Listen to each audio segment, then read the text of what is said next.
I'm back. Même que j'ai pas dit I'll be back. Maintenant, je dis I'm back. Jingle. Yo, I'm back. Et j'arrête les conneries. Et aujourd'hui, on va faire une photo sur un fond noir avec quelqu'un qui a les cheveux noirs et qui est habillé en noir. Et du coup, je vous prie d'applaudir Anne. Salut Anne. Salut. Anne est ma coloc au studio. Vous avez vu la vidéo déjà, hein? Alors, vous voyez, elle est magnifique. Elle a les cheveux magnifiques noirs. Elle a un super blouson noir avec un haut noir qui lui va très très bien. Et Anne, elle va servir de modèle pour me challenger d'expliquer comment on peut éclairer. Ça me challenge d'expliquer comment on va éclairer, au moins de deux manières différentes, une personne qui a les cheveux noirs, qui est habillée en noir avec un fond noir, parce que ça peut être très très joli, mais ça peut être aussi un peu casse-gueule quand même. Allez, on y va. La problématique de départ, c'est que avec un éclairage, on va avoir une jolie photo, une jolie Anne sur la photo, mais on ne va pas réussir à détacher, comme on dit, son blouson, ses vêtements et même ses cheveux du fond qui est noir. Donc, je vous donne l'exemple. La boîte à lumière principale que j'utilise la plupart du temps, elle est directement tournée à presque 45 degrés sur Anne. Ça, c'est bien pour son visage. Mes réglages à moi, c'est un 125e, 4,5 d'ouverture et 100 ISO. 100 ISO, ils sont où les ISO? Ils sont là, 80 ISO. Je vais faire la photo pour confirmer que c'est pas suffisant et que Anne est magnifique. Je veux bien que ton visage légèrement... Parfait. Très bien. Souffle sur ta mèche sur l'œil droit.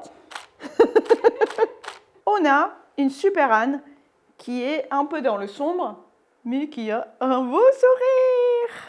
Super. Donc, maintenant, je vais chercher à apporter de l'ombre supplémentaire de l'autre côté. Et vous allez voir que c'est pas compliqué. J'allume mon autre flash et il se trouve juste que je vais le réveiller là-bas.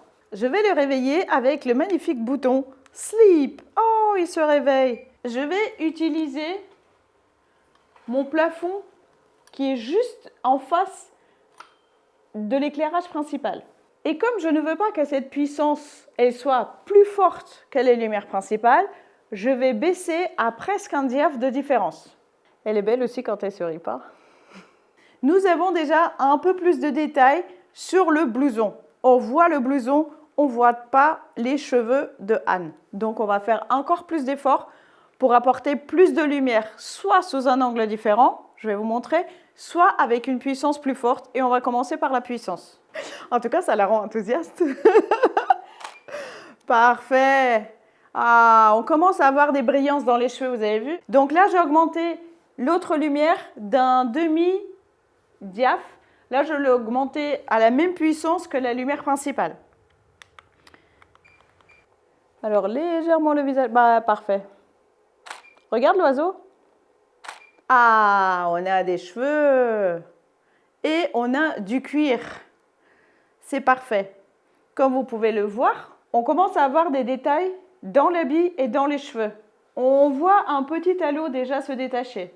Pour accentuer cet halo, je vais faire quoi? Je vais prendre le flash, celui-là, et je vais le déplacer plus proche d'elle, ce qui va augmenter, bien entendu, la puissance de la lumière, la quantité de lumière qui va tomber sur elle. Le fait que la lumière, elle tombe par le haut, ça reste, à mes yeux, très, très, très naturel. Parfait. Remonte un tout petit peu le menton, Anne. Très, très bien. Bouge pas.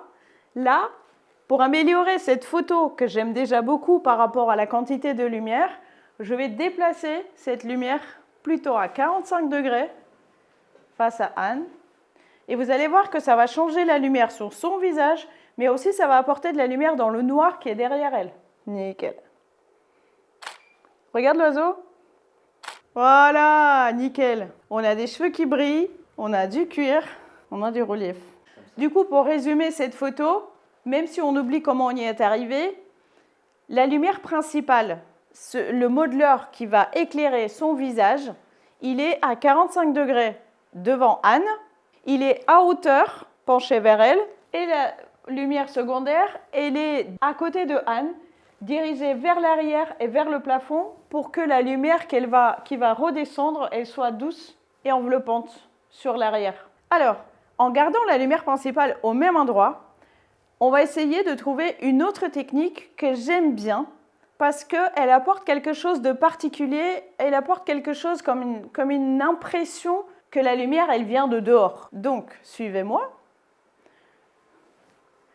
Anne, viens avec nous. Salut. On prend la lumière et on la met derrière le V-flat.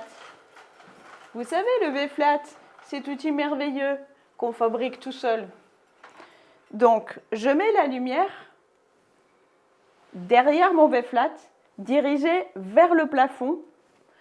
Et comme elle vient par derrière, vraiment la part derrière par rapport au modèle, je vais la mettre encore un peu plus fort que ce que j'avais fait avant. On va avoir un effet de lumière encore plus enveloppante qui va même aller sur le V-flat, sur le fond noir. Allez, on fait le test. Pour cette deuxième série, j'ai proposé à Anne de s'asseoir juste pour le changement et je garde la même lumière principale orientée à 45 degrés face à elle, enfin de son côté, et toujours à hauteur. Elle est un peu plus bas, donc ça va nous changer quelque chose, mais pas tant que ça, parce que au final, on est dans un petit espace et ça va très bien se passer. Donc je fais mon premier test. Parfait. Je veux bien que tu relèves un tout petit peu le menton. Voilà. On voit déjà le halo qui est sur ses cheveux, qui est beaucoup plus doux, beaucoup plus large. Et il arrive aussi sur ses épaules. Ce que je vais faire, c'est que je vais baisser la lumière principale finalement un peu plus bas. Je pensais que ça n'allait pas changer grand-chose, mais ça change. Donc je vais le baisser et je vais augmenter la puissance de la lumière en haut. Donc le dernier changement que j'ai apporté, j'ai baissé la lumière principale, j'ai ouvert un peu plus le V-flat pour que ma lumière, elle vienne finalement plus encore vers l'avant par rapport au mur. Donc la lumière, elle est dirigée vraiment vers nous, elle va aller vers le plafond et elle va retomber sur toute cette zone qui est autour de Anne, pas seulement derrière. Et ça va nous faire quelque chose de très agréable. Et si j'avais envie, j'aurais pu apporter un ventilo pour que ses cheveux ils aillent au vent comme ça, sauf que comme on fait une vidéo, le ventilo, c'est pas top. Et comme on est sympa, tous les trois là, on va trouver un moyen de faire du vent sans faire du bruit. Ouais! Allez, vous allez voir ça. Chouette. Allez, recoiffe-toi maintenant. Ouais. Parfait. Waouh, trop belle. Alors là, juste pour la petite conclusion, parce que le noir sur noir, c'est canon. Mais vous allez voir qu'il y a aussi canon avec une autre couleur. Parce qu'elle a toujours ses cheveux noirs. Le fond, il sera toujours noir. Mais elle a fait des compliments tout à l'heure sur mon sweat bleu. On va l'y prêter, vous allez voir.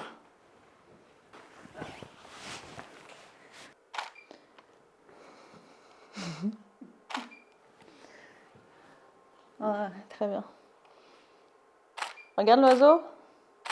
Regarde-moi. Regarde.